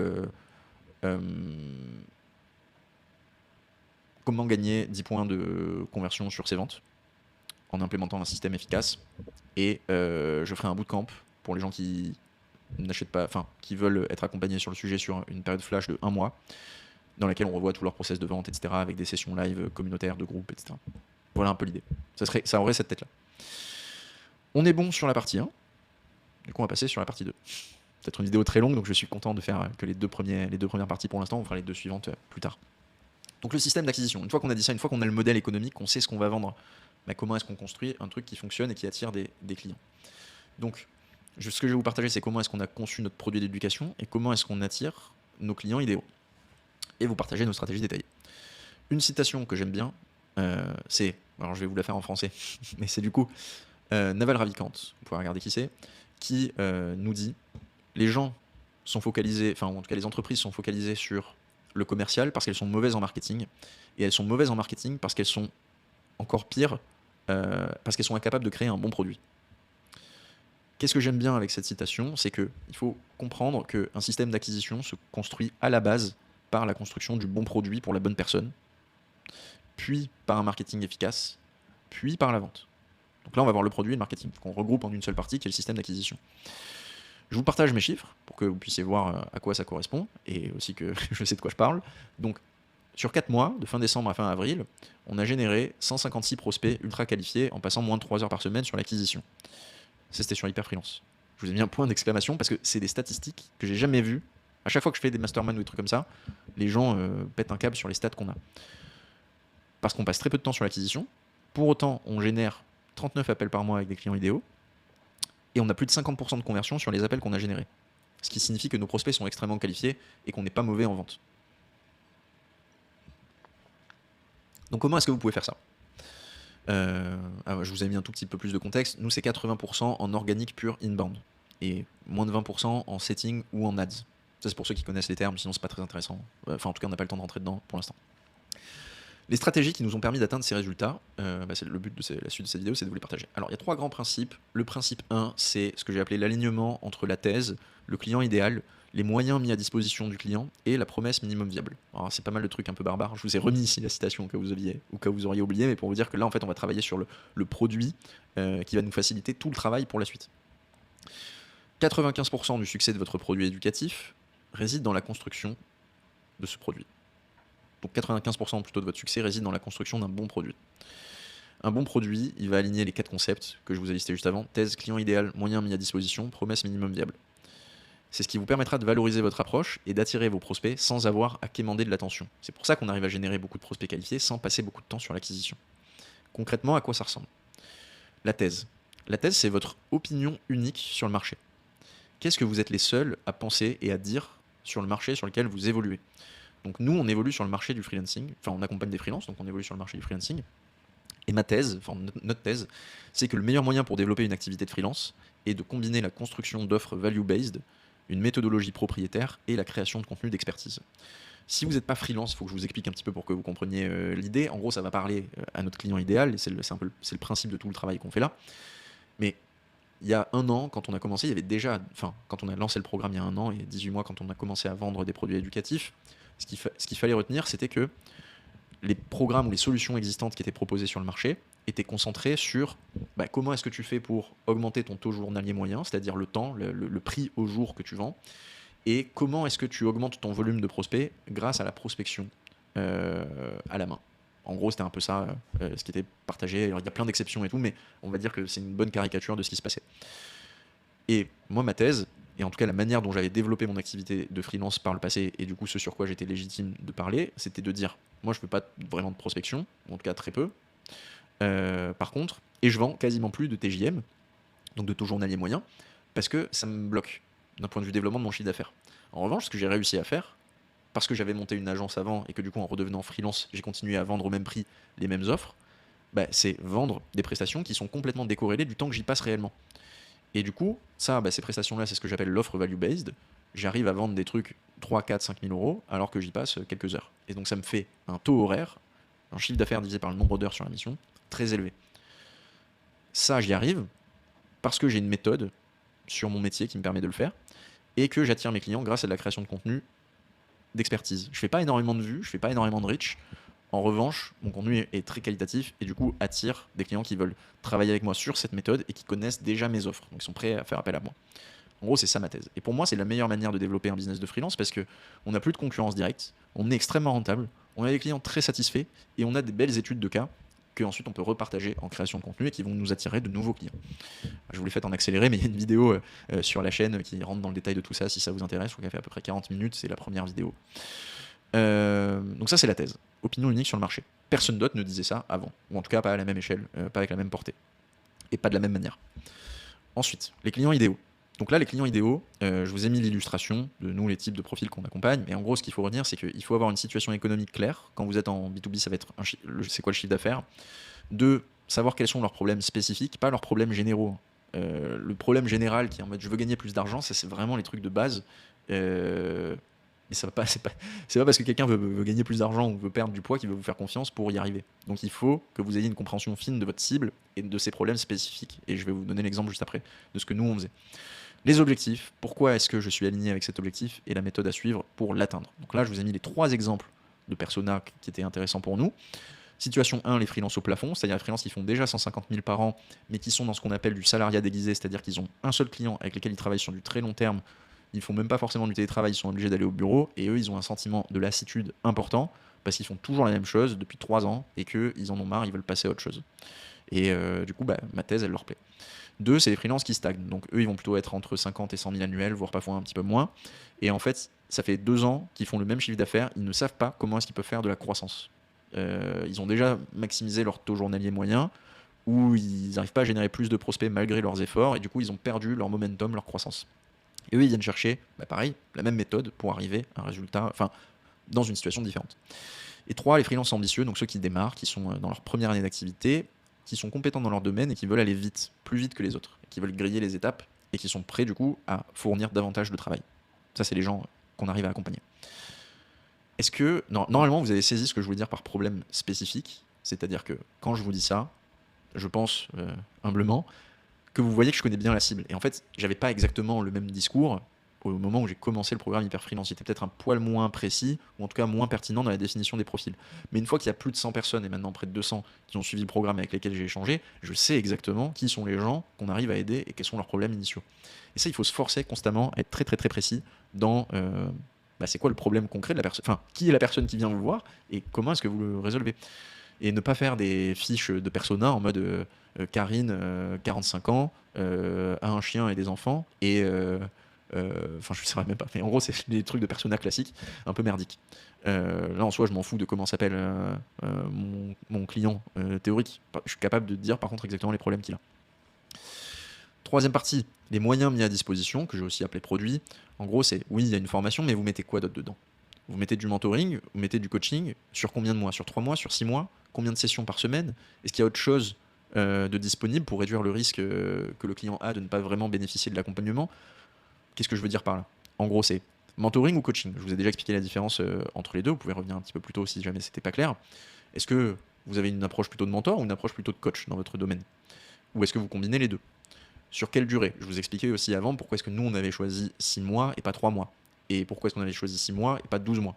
Dans votre situation, enfin pour vos clients, il faut savoir exactement, faut avoir une conviction forte sur qu'est-ce qui va leur apporter le plus de résultats sans chercher à les bloquer trop longtemps.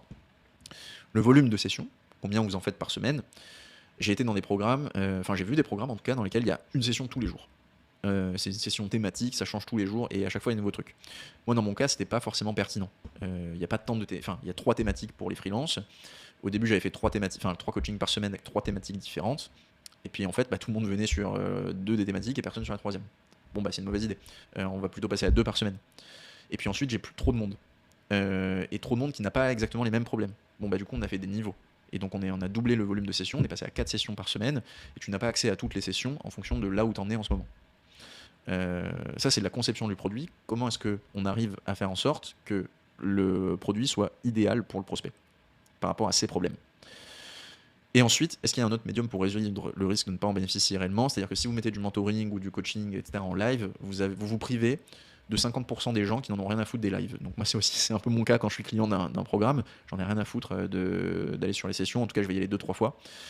En revanche, j'aime bien avoir un endroit où je peux poser une question ou partager un problème et avoir une réponse en asynchrone. Nous c'était aussi un truc qu'on avait mis en place. Et d'où l'intérêt de bien connaître son persona aussi et d'identifier des systèmes que vous pouvez mettre en place. Marketing Mania avait partagé un moment ce qu'ils appelaient les consultations, donc c'est un peu le même principe. Que nous on a essayé que nous on a répliqué, mais on a adapté le format parce que ça marchait pas exactement pareil chez nous et on voulait pas utiliser ce logiciel par ailleurs pour d'autres raisons. Mais pour autant je pense que ça doit être un bon logiciel, je l'ai pas testé.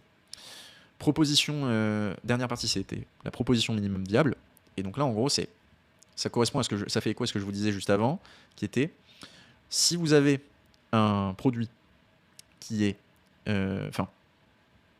complet et qui coûte cher. On va résumer ça très simplement. En gros, un programme à étiquette, un produit à étiquette, c'est un produit complet qui coûte cher. C'est facile pour le prospect de se dire qu'en fait la promesse c'est ça. Ou en tout cas de se dire je ne serai satisfait que si j'atteins ça. C'est très facile de se dire ça. Et en fait, si j'avais la garantie, pour prendre la posture du formateur, inverse, si vous êtes formateur et que vous avez la certitude que vous amenez le prospect de 0 à 15 000 euros par mois, pourquoi est-ce que ça ne coûte que 3 500 euros? Ou 4 000 euros? Ou 5 000 euros? Ou 2 500? Peu importe le prix auquel vous mettez. Probablement... probablement que c'est juste pas le suffisant comme prix pour justifier de vous promettre ça. Donc si, en tant que formateur, vous promettez des résultats importants, à un prix beaucoup plus faible, en fait, soit vous êtes un charlatan, soit vous courez vers le problème qui va être que vous allez avoir des déçus parce que les clients ne seront satisfaits que s'ils atteignent cette promesse théorique. Quand on vient prendre un programme autour de 3, 4, 5 000 euros, qu'est-ce que j'entends par promesse minimum viable du coup? C'est que vous devez réussir à caler, à identifier à quoi le succès ressemble pour votre prospect idéal sans que ça soit trop compliqué pour lui à atteindre et que juste cet élément-là justifie le prix qu'il va mettre. Donc en gros, autour de 4 000 euros, proposition minimum viable. Si tu signes donc dans le programme Hyper Freelance, si tu signes 1 à 2 clients que tu n'aurais pas eu autrement, c'est déjà gagné pour toi, tu as déjà rentabilisé ton investissement. Bien sûr que le but est d'aller au-delà de tout ça, grâce au packaging, grâce à la quantité d'informations qui est disponible, etc.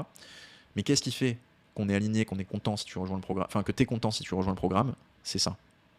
Si tu atteins ça, tu as déjà tout gagné. Et tout le reste, c'est du bonus. Et quand vous faites ça, quand vous avez une proposition minimum viable qui est forte, vous vous mettez dans la meilleure des postures possibles pour avoir des clients satisfaits. Parce que, on va dire que c'est une proposition de valeur qui est assez faible, tu vas signer 1 à 2 clients que tu n'aurais pas eu autrement. Et c'est déjà rentable pour toi de faire ça. Oui, mais attends, moi à ce prix-là, 4000 euros, j'attends des trucs en plus. Oui, mais en fait, on est bien d'accord que si tu fais ça, c'est OK. Oui, c'est vrai. Et après, j'arrive dans l'univers du produit et je découvre tout ce qui a été mis en place et tous les bonus qu'il y a derrière. Et c'est ça qui fait l'effet waouh de votre produit et qui rend beaucoup plus facile le fait de satisfaire ses clients versus faire des offres irrésistibles. Si tu n'atteins pas 100 000 euros par an, je te rembourse 2 fois ce que tu as investi. Et après, derrière, il y a un contrat avec 15 clauses qui font que c'est impossible d'obtenir la garantie et le remboursement. Et donc finalement, il n'y a personne qui est content. Voilà, donc mon approche, c'est d'aligner ces 4 concepts. La thèse, le client idéal, le produit, enfin les moyens mis à disposition et la proposition minimum viable. Parce que si vous faites ça, vous allez réussir à attirer des prospects sans avoir à quémander leur attention. Ça semble logique de faire appel à vous, et derrière les gens sont ultra satisfaits. Le produit est parfaitement conçu pour me permettre d'atteindre mon objectif. Mon objectif, il est clairement défini parce que je sais exactement qui sont, parce que le formateur sait exactement qui l'accompagne, il a tout construit derrière, et j'adhère à la thèse. C'est ça qui fait que vous avez un socle solide pour la suite. La suite, justement, une fois qu'on a ça, ça va être d'attirer les prospects. Donc, comment est-ce qu'on fait ? Deuxième grand principe, c'est le besoin d'avoir une stratégie multicanale. Je prends un petit verre d'eau et je continue. Donc, la stratégie multicanale et comment vous pouvez l'exécuter. Le principe, c'est que ça devient extrêmement difficile d'attirer des prospects si vous êtes concentré sur un seul canal d'acquisition. En gros, aujourd'hui, il faut être à plusieurs endroits et sur plusieurs formats. Parce que les prospects sont de plus en plus sceptiques à cause des promesses qui sont énormes, et ils ont besoin de comprendre que vous êtes là sur la durée et pas pour faire un coup marketing comme beaucoup de personnes l'ont fait dans la formation.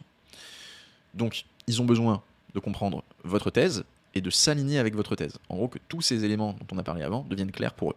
Et ça peut se faire vite, mais par contre, c'est extrêmement difficile à faire dans un horizon de temps court sur un seul canal.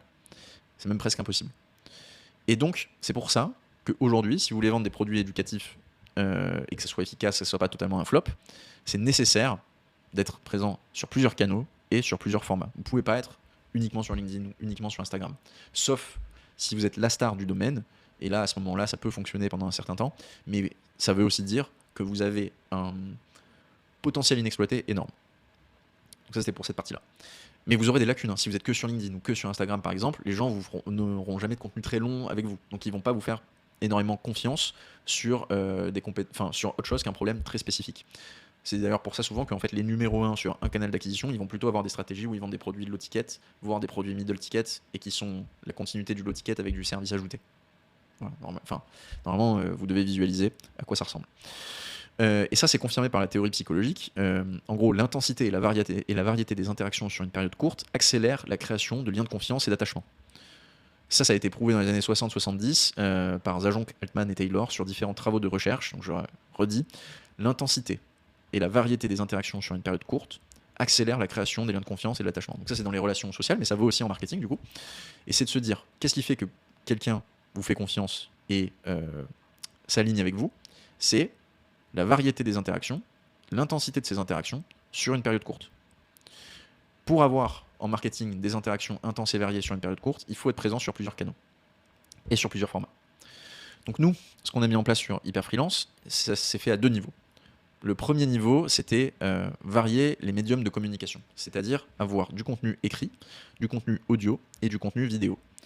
Donc on était sur 3 canaux, LinkedIn pour la découvrabilité, et ça nous permettait d'avoir des formats courts et des formats médiums, je reviens après sur les différents formats. L'email, principalement avec Substack, pour pouvoir faire des formats plus longs et du coup expliciter davantage la thèse, et le podcast et le webinaire pour renforcer encore plus le lien et du coup avoir un format audio et vidéo. Et on avait aussi lancé YouTube, la première vidéo, elle explique en gros la méthode du programme Hyper Freelance, donc vous avez les infos à ce moment-là. C'est ce que je recommande en B2B, donc si vous êtes en B2B, je vous recommande le même playbook avec YouTube. Si vous êtes en B2C, j'aime beaucoup LinkedIn aussi, donc je recommanderais souvent cette même stratégie, mais LinkedIn peut aussi être remplacé par d'autres plateformes à ce moment-là. Et du coup, c'est à considérer en fonction de là où vous êtes bon, etc. Et LinkedIn ne sera même pas forcément toujours une bonne plateforme. Voilà, donc ça c'est au niveau du choix de vos plateformes et surtout, en fait, le point clair à retenir, c'est que vous devez avoir le triptyque au niveau des médiums de communication, enfin au niveau des médiums, faire du contenu écrit, faire du contenu audio, faire du contenu vidéo. Il faut avoir les trois. Pour avoir les trois, à vous de trouver le mix de plateformes qui correspond. La deuxième partie, c'est de varier les formats, donc d'avoir les trois types de formats, court, long et médium. Si on simplifie, les formats courts, ils vous permettent, donc ça va être ces formats qui se consomment en moins d'une minute, par écrit ou en vidéo, ils vous permettent d'être découverts et ils vous permettent aussi de faire de la conversion spécifique. Découvert, c'est assez facile, enfin c'est un contenu pas forcément qui part viral, mais en tout cas qui vous permet d'être découvert par une nouvelle audience. Et conversion spécifique, c'est un contenu qui vous permet de partager de la preuve sociale sans forcément rentrer dans les détails comme une étude de cas. Donc le témoignage, le win, enfin la victoire d'un client que vous avez, boum, ça c'est un contenu court, facile à faire, qui peut déclencher des conversions spécifiques. Ensuite, vous avez le contenu long. Le contenu long, ça va être de l'éducation, et le but de ce contenu, c'est de véhiculer votre thèse, donc d'obtenir de l'adhérence à votre thèse. Et on voit juste après comment faire. Et le troisième type de contenu, ça va être plutôt médium, donc entre les deux. Donc là, on ne veut pas faire un truc trop long qui soit ultra chiant, sur lequel il faut se concentrer pour le consommer. Et le but est surtout de rassurer, donc de construire sa crédibilité par l'expertise. Là, je vous ai mis pour chacun des formats les différents types de contenus que vous pouvez faire. Donc, sur le format court, il y a 4 grands contenus que j'aime bien. Le premier, c'est le PASS, donc Problem, Agitate, Solution. Le principe de ce type de contenu, peu importe la plateforme, le canal sur lequel vous le diffusez, c'est que vous allez passer 2 fois plus de temps à faire comprendre à votre prospect le problème qu'il a que à lui présenter la solution nécessaire. Donc c'est l'inverse d'un playbook, presque. Je reviens juste après sur le playbook. Donc, exemple très simple, la majorité 90% des freelances que je rencontre n'arrivent pas à maximiser leur chiffre d'affaires parce qu'ils n'utilisent pas le bon process de vente.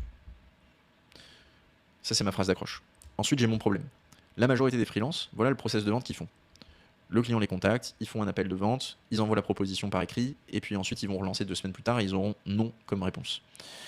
C'est grave parce qu'en fait, on comprend pas. Donc ça, c'était ma partie problème. Ensuite, je fais la partie agitate. C'est grave parce qu'on n'arrive pas à comprendre pourquoi est-ce que le client n'a pas signé. Ça, c'est la première partie. Et la deuxième partie, c'est même si le client y signe, et ben en fait, ça veut dire qu'on aurait probablement pu mieux cadrer le projet et facturer un prix soit plus élevé, soit plus faible, mais qui aurait permis de faire une prestation plus rentable.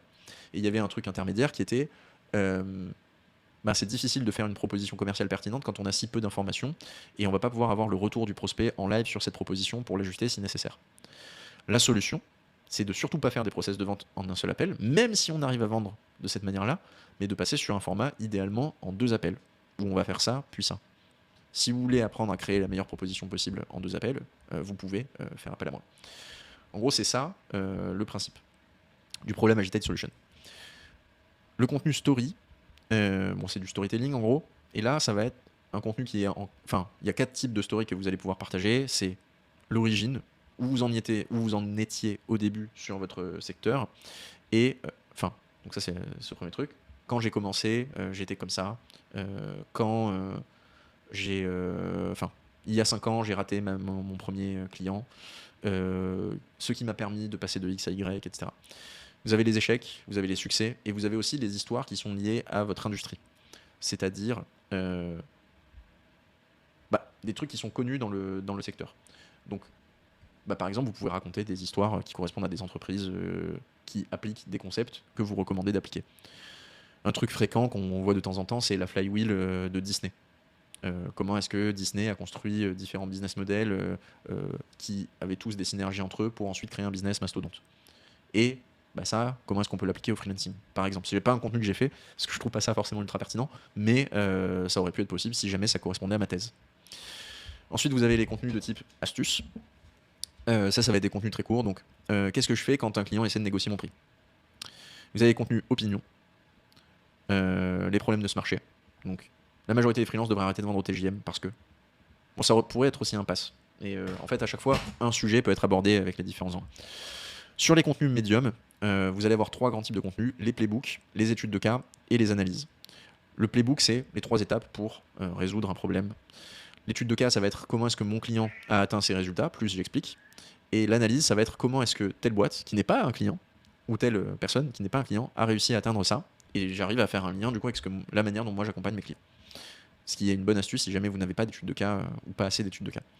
Et ensuite les contenus longs, donc ça c'est les guides complets, les masterclass, la transparence et les études de cas ultra détaillées qui en fait deviennent des méthodes. Donc les méthodes complètes, c'est un peu ce que... Enfin là en fait ce que je suis en train de vous faire c'est un peu ça, c'est un peu une étude de cas ultra détaillée qui devient une méthode. Ce que j'ai mis en place et comment du coup est-ce que vous pouvez faire la même chose. Les masterclass, j'en ai fait une, vous pouvez aller la voir aussi sur le freelancing, c'est l'explication de votre thèse. Et là il faut trouver la bonne balance entre expliquer pourquoi vous pensez d'une certaine manière, donc pourquoi est-ce que je pense que la meilleure manière de développer une activité de freelance c'est l'offre value-based, la méthodologie propriétaire et le contenu d'expertise, et comment commencer à le mettre en place pour apporter suffisamment de valeur pour que les personnes aient envie potentiellement de travailler avec moi. Transparence, ça c'est tout ce qui va être bilan, billing public, pas forcément sur les chiffres, mais sur la manière dont vous développez votre activité. Les questions fréquentes qu'on me pose à ce stade-là, c'est comment est-ce que je sais si j'ai assez de traction sur mon contenu pour lancer une formation ou un accompagnement. Et pour moi, un bon élément de réponse, c'est que déjà, c'est d'être présent sur plusieurs plateformes, ça c'est nécessaire. Et j'aime bien avoir deux options, soit votre liste email, vous arrivez à avoir un rythme de plus de 200-300 emails qui rentrent, enfin de nouvelles personnes qui s'abonnent à votre liste email tous les mois, minimum. Soit vous êtes confiant dans votre capacité à pouvoir réunir 200 à 300 inscrits sur un webinaire ou une masterclass en live. Si vous vous dites ça, là vous pouvez vous pouvez lancer un produit. Et si vous concevez bien votre produit comme on est en train de le voir, ce sera un succès a priori. Ou en tout cas, ce sera rentable pour vous. Deuxième question, c'est quel est le volume de contenu à produire. Donc moi, je vous ai dit que j'en fais pas beaucoup du contenu, mais en fait, le critère qui vous permet de décider si vous produisez suffisamment ou pas, c'est si vous arrivez à générer des prospects. Si vous générez des prospects, vous produisez assez de contenu. Si vous générez pas de prospects, vous ne produisez pas assez de contenu. Mais ça ne veut pas dire qu'il faut faire de la merde. Peut-être que vous faites de la merde et ça ne veut pas dire à ce moment-là qu'il faut continuer de faire de la merde. Il faut juste essayer de faire des choses différentes et pas faire toujours la même chose alors que ça ne fonctionne pas pour arriver à trouver le bon format dans votre situation, etc. Et quel canal privilégier ? Là, je vous ai montré juste avant. Moi, je vous conseille le triptyque en B2B, LinkedIn, email, Substack pour l'email et le podcast ou les vidéos, on va dire, simples sur YouTube. C'est le bon format pour commencer, selon moi. Ensuite, principe numéro 3, combler les vides marketing. Donc là, en fait, le problème qui va se poser, c'est que vous allez me dire, mais ok, j'ai bien compris les formats que tu recommandes de faire, j'ai bien compris pourquoi est-ce qu'il fallait que je sois sur différentes plateformes, etc. Maintenant, là, j'ai pas 50 000 idées de contenu, et du coup, en fait, je galère à trouver des idées et je génère pas de prospects. Donc, je suis dans une situation bloquante, même si j'ai bien compris la théorie. Le principe numéro 3, il va vous permettre de répondre à ce problème. Donc, là, je vous avais rappelé, mais je vous l'ai redit juste avant, donc je vais pas revenir dessus. Nous, on a réussi à avoir ce type de résultat, donc en termes de volume et de qualité, parce que notre thèse génère beaucoup d'adhérence auprès de nos prospects, et parce que notre marketing permet à nos prospects, donc nos ICP, notre Ideal Customer Profile, de comprendre notre thèse rapidement, ce que je vous expliquais juste avant. Et pour faire ça, il y a un concept que j'ai mis en place, qui est un prolongement des 5 niveaux de conscience. J'ai appelé ça la pyramide des niveaux de conscience et des convictions. Je ne sais pas si c'est encore très clair. En termes de nom, on pourra faire mieux plus tard, mais vous allez voir, c'est assez simple à comprendre. Principe. Vos prospects, ils se répartissent autour de 5 niveaux de conscience. Et pour vendre, il faut qu'on leur fasse traverser ces 5 niveaux de conscience, et on le fait via le marketing. Pour traverser ces 5 niveaux, on va essayer d'obtenir de l'adhérence à nos convictions. Nos convictions qui réunies sont le socle de notre thèse. Je vais vous détailler ça, je vais vous donner l'exemple pour que ce soit facile à comprendre. Donc les 5 niveaux de conscience, c'est Eugène Schwartz qui a théorisé ça. Normalement c'est assez classique comme concept marketing, donc je ne vais pas y passer des plombes. En gros c'est, vous avez des prospects qui ne savent pas qu'ils ont un problème. Vous avez des prospects qui savent qu'ils ont un problème, mais ils ne savent pas qu'il y a des solutions à ce problème. Vous avez ceux qui savent qu'ils ont un problème, qui savent qu'il y a des solutions, mais ils ne connaissent pas votre produit. L'étape d'après c'est, ils savent qu'ils ont un problème, ils savent qu'il y a des solutions, et ils connaissent votre produit, mais ils ne savent pas comment choisir par rapport aux autres. Et le dernier niveau, c'est ceux qui sont allés le plus loin, qui eux savent que votre produit est le meilleur. Parce que vous l'avez bien conçu, CF l'étape 1 du système d'acquisition. Dans le cas d'hyper freelance, les 5 niveaux, ça pourrait être niveau 1, je suis freelance. Bon, je suis juste freelance, mais je fais un peu ma vie de mon côté. Deuxième, c'est je suis freelance et je veux développer mon activité plus loin que ce que j'ai réussi à faire jusqu'ici.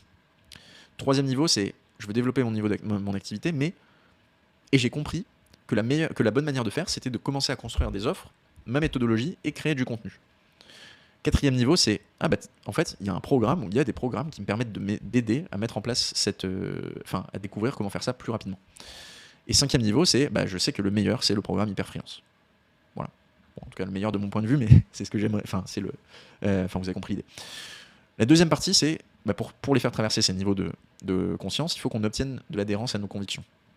Qu'est-ce que je veux dire par là ? Je vous ai listé. Pour faire passer quelqu'un du niveau 1 au niveau 2, il faut qu'il soit d'accord avec au moins un de ces éléments-là. C'est-à-dire, 1, je veux augmenter mon chiffre d'affaires. 2, je veux valoriser mon temps. 3, je veux être considéré comme un meilleur freelance dans mon domaine. Si je passe de je suis pas d'accord avec ça à je suis d'accord avec ça, je suis conscient que j'ai un problème. Ensuite, c'est la même chose pour la solution. Pour faire ça, il faut que je sois d'accord avec les affirmations suivantes. Je dois créer un système d'acquisition, puis créer des offres, puis ensuite valoriser mon temps. Une fois que je suis d'accord avec ça, ou au moins un de ces éléments-là, je passe au niveau suivant. Il y a des programmes qui peuvent m'aider à faire ça. Je pourrais le faire tout seul, mais ça va me prendre plus de temps. Et dans le cadre d'un business, si j'achète pas un programme alors que je pense que ça serait rentable pour mon activité, c'est une grosse erreur. Ça, le truc un peu, tout simple, c'est si je mets 1000, en tant qu'en B2B, si je mets 1000 et que je récupère 3000, et que j'ai juste la flemme de mettre 1000 par principe, c'est con. C'est une mauvaise décision business. C'est un mauvais choix. En B2C, c'est pas la même chose. Si c'est l'été et que j'achète un pull, potentiellement c'est con. Parce que j'en ai pas besoin tout de suite et peut-être j'en aurai pas besoin plus tard. Mais en B2B, il faut pas se dire je sais pas si j'ai besoin du programme maintenant parce que plus tard, ça sera un meilleur moment pour moi. Là, je ne sais pas si je vais être dans les meilleures dispositions pour venir à tous les lives et participer à tout et consommer toute la formation, etc. Si je me dis ça peut être vrai, mais il n'empêche, si je mets 1000 et que je récupère 4000, c'est con de ne pas faire l'investissement maintenant. Parce que plus tard, j'aurai d'autres investissements à faire. Voilà. Parenthèse fermée. Du niveau 4 au niveau 5, là, il faut qu'ils se disent c'est dans le programme Hyper Freelance que je vais trouver les infos les plus abouties sur le sujet. Tout le travail est mâché avec les playbooks, les templates, etc. Il y a un système de passage à action optimisé pour me bouger. Ça dure 6 mois. C'est suffisamment pour être transformatif dans la majorité des situations. 90% de taux de succès. Taux de succès, c'est 90% des gens qui ont fait plus que x1 sur leur investissement en 6 mois. Que les 10% restants, c'est les gens qui arrêtent ou qui nous ghostent. Ça arrive. Et donc une personne qui traverse, le but de mon marketing est de faire traverser les niveaux de conscience en obtenant de l'adhérence à mes convictions. Bon, c'est pas un master plan qui cherche à manipuler les gens, mais ça permet d'avoir un cadre pour se dire de quoi je dois parler dans mon marketing. Et c'est là que vous allez pouvoir prendre conscience de la puissance du système, c'est que vous prenez une de ces convictions, ici, donc une des convictions que j'ai listées là, et vous pouvez la traiter dans 8 formats sur minimum 2 canaux. Les 8 formats, c'est ça. C'est tout ce qu'on a vu là, du court au long.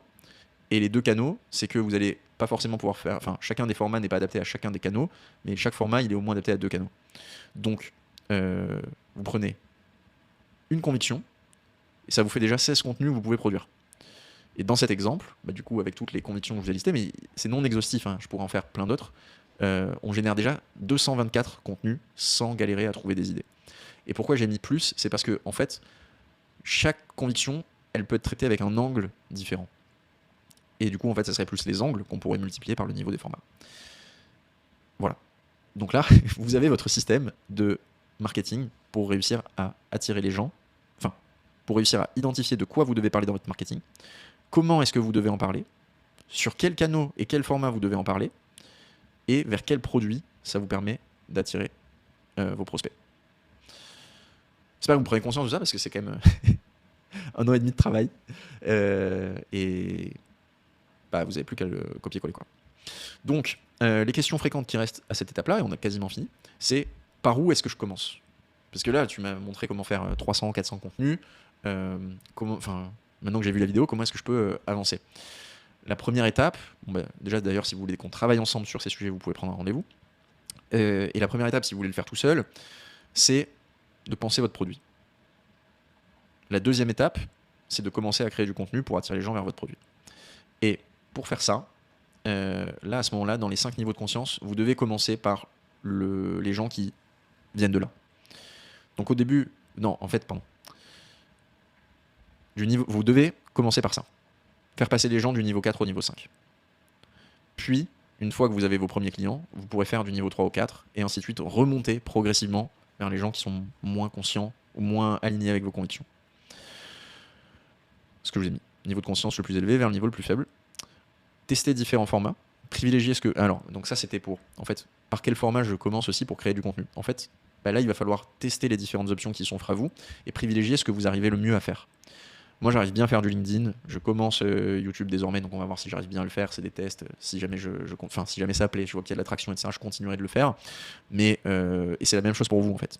Vous devez vous focaliser au début sur ce qui est le plus facile, le plus évident pour vous et qui fonctionne. Et ensuite, vous comblez les vides.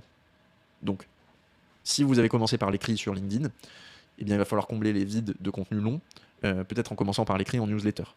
Si à l'inverse, vous commencez par YouTube sur des contenus longs, il va falloir combler les vides de contenu court. Et ça, vous allez le faire via la liste email, parce que vous allez amener les gens de YouTube vers la liste email. Donc ça, c'est de la logique que vous pouvez mettre en place sur votre propre système. Est-ce que ça peut vraiment marcher dans notre situation avec aussi peu d'efforts entre guillemets que vous? Parce que comme je vous disais, on passait très peu de temps en fait en création de contenu. Qu'est-ce qui fait que ça a marché dans notre cas? C'est qu'on était très crédible sur le sujet parce que j'ai 3-4 ans d'historique sur le freelancing. Donc je suis pas arrivé de zéro en me disant je choisis une niche, les freelances, et puis je vais aider les freelances à développer leur activité alors que j'ai jamais été freelance. Je pars de 3-4 ans de développement sur cette activité-là et j'avais une petite notoriété, on va dire, dans mon domaine. Et aussi beaucoup d'éléments de crédibilité que je pouvais valoriser. Donc oui, ça peut marcher avec un niveau d'effort relativement faible, mais si vous partez de zéro, ce ne sera pas le cas au début. Il va falloir mettre beaucoup d'efforts, construire votre crédibilité, etc. Et ensuite, même si vous avez des actifs, de la crédibilité, etc., c'est pas optimal de faire aussi peu d'efforts. C'est-à-dire que, bien entendu, que si on avait fait plus d'efforts marketing, on aurait développé la boîte plus loin. C'est juste qu'on avait plein de bottlenecks qu'on devait résoudre et qui ont fait que on avançait de cette manière-là. Voilà. Bon, si vous avez des questions, vous pouvez me les mettre en commentaire, je serai ravi d'y répondre. Ça fait déjà un long playbook et j'espère que ça a été à la hauteur de la promesse, de vous montrer ce que j'aurais aimé avoir il y a 18 mois quand j'ai commencé cette activité pour pouvoir répliquer ou en tout cas adapter à mes sujets. Encore une fois, si vous voulez qu'on bosse ensemble, vous trouverez, enfin si vous êtes un formateur ou un organisme de formation que vous êtes sérieux sur le sujet, je vous mets un calendrier pour qu'on puisse voir si on peut faire quelque chose pour vous. Et dans une prochaine vidéo qui sortira dans quelques jours, dans quelques semaines, on parlera de la partie vente, donc commerciale, c'est-à-dire une fois que vous avez des prospects, comment est-ce que vous les transformez en clients, comment est-ce que nous on fait pour avoir plus de 50% de taux de closing, et ensuite les process de livraison, donc là vous voyez, hein, c'est pas encore finalisé. Qu'est-ce qu'on a mis en place pour réussir à l'échelle à délivrer non seulement notre promesse minimum viable, mais aussi au-delà pour plus de 90% des gens qui ont rejoint notre programme. Et comme ça, vous pourrez faire la même chose auprès de vos clients. Voilà, je vous dis à très vite. Ciao.